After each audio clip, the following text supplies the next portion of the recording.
Hello viewers, if you are new to the channel, please hit the like and subscribe button and share it with your friends. Also, click on the bell icon so that you get the latest information about the videos that are uploaded. Hello students, welcome back to the new video. In this video, we are going to start the chapter number 13, Time and Motion. In today's session, we will discuss about the measurement of time in the ancient time. Measuring time is necessary in our daily life. In the absence of accurate time measurement, it will be difficult for us to do various things on the right time, such as waking up, reaching school, etc. We use clocks and watches to keep the track of time. So in this chapter, we will learn more about the measurement of time. First of all, let us understand the definition of measurement. Measurement is defined as the comparison of an unknown quantity with a known quantity of the same kind. Quantities like length, weight, time, temperature, speed, etc. that can be measured are called physical quantities. So, measurement, by the word measurement we mean that the comparison of an unknown quantity, and we are comparing it with a known quantity of the same kind.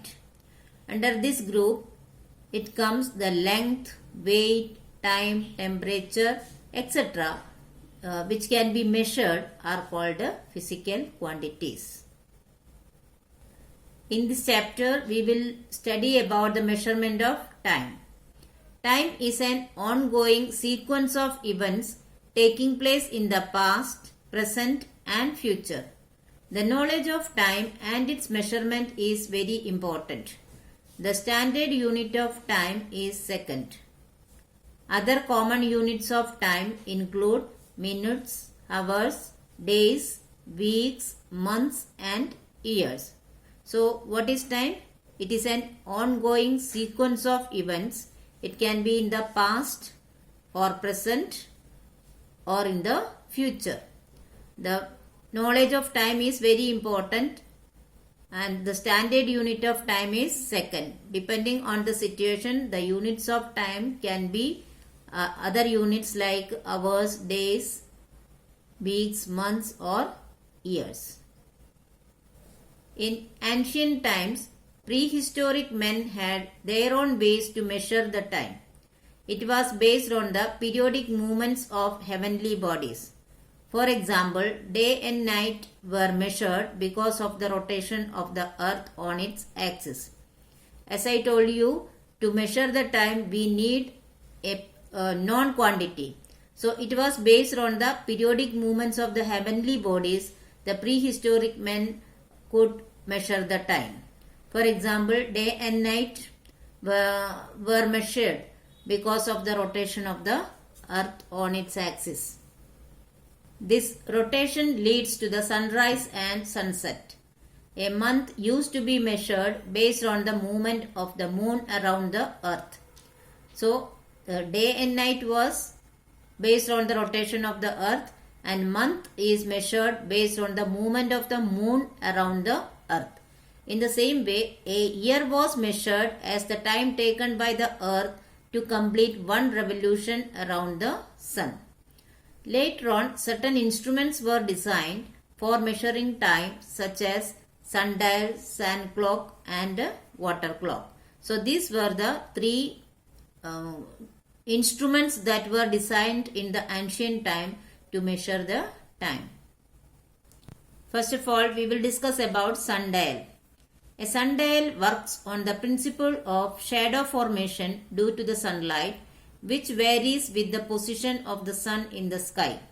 So, it can be used during the day. The length of a shadow decreases with time in the morning and increases in the evening. So, what is the working principle of sundial?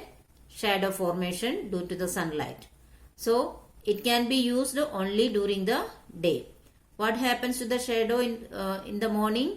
As the time passes, the length of the shadow decreases and you know that during noon time it becomes the shortest, and from the noon to evening time the length of the shadow again increases. The sundial at Jaipur is the largest sundial. It can measure time with an accuracy of up to 2 seconds. But sundials have the limitations as they cannot work after sunset or on a cloudy or a rainy day. So, which is the largest sundial in India? It is situated at Jaipur. It is very accurate. It can measure the time up to an accuracy of 2 seconds. But there is one limitation. What is that? It cannot work after sunset or on a cloudy or a rainy day.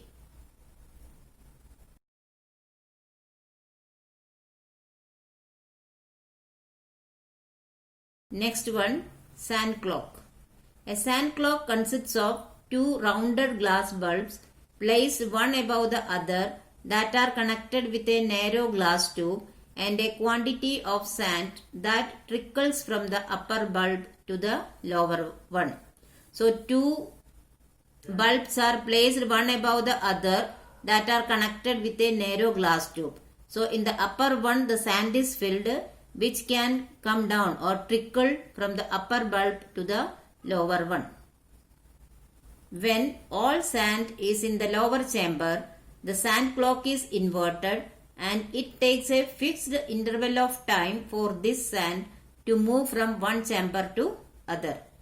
This fixed interval of time was the unit of measurement of time, which came to be known as hour. For this reason, the clock is also known as the hourglass.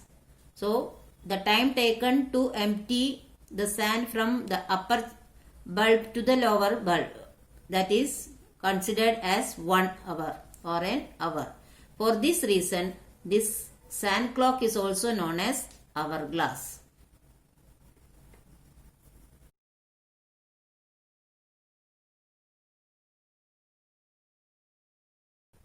The next instrument is water clock.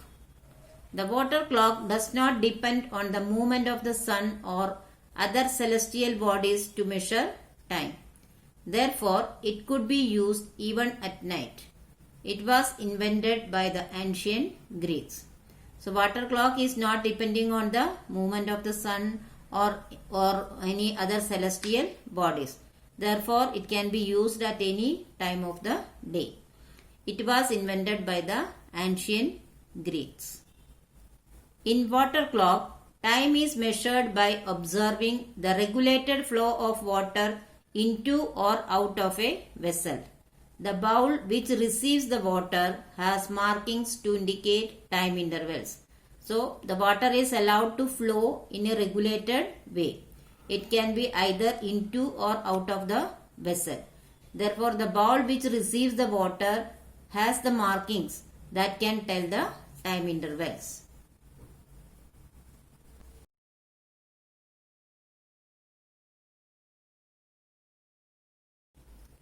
So students, I hope you have understood the topics very well.